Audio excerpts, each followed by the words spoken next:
Good evening. My name is Reverend Mahsea Evans. I'm the assistant pastor here at St. Mark's United Methodist Church. I'm also a program director over at Ignite Institute in Berkeley.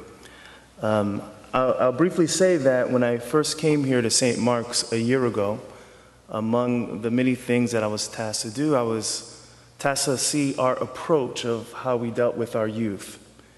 And I could say that over the last year, dealing firsthand with our youth, our children, and the problems and the complexities of the problems that they are facing, I could say that the decriminalization of marijuana and the passage of Prop 64 is not only rational, but a moral imperative.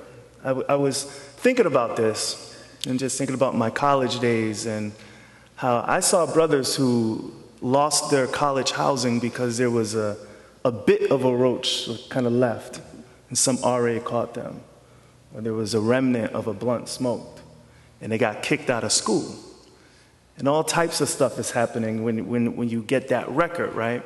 Losing housing, losing access to college loans. There's so many things. And then a funny thing happened when I moved out here to California.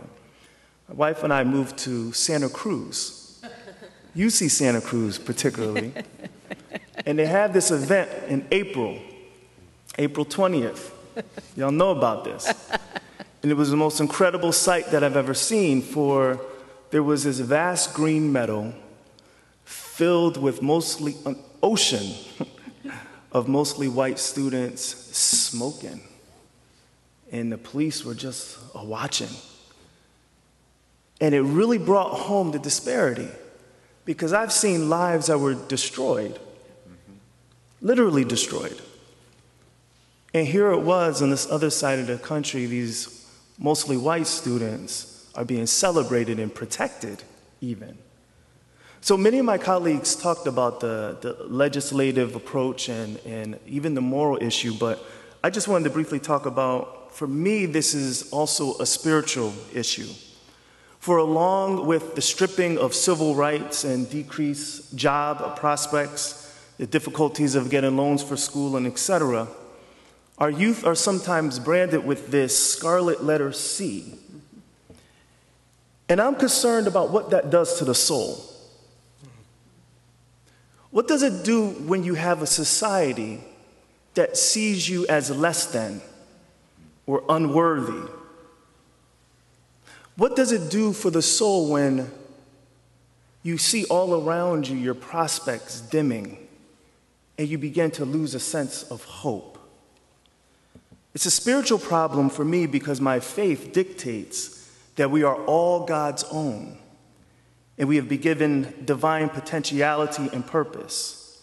And to the extent that anybody or system prevents anyone or community from living out fully who they were created to be, is a violence to the soul. Scripture says, where there is no vision, the people perish. But it is also true that there's a peculiar perishing born from a sense of hopelessness, or the thoughts that your prospects for the future is limited, or when dreams are not only deferred but destroyed. Decriminalizing marijuana is not going to address or fix all of these problems, but as a clergy person, I believe that it creates a space for me to deal with our youth with just a tad bit more grace, or to maybe provide necessary interventions with compassion.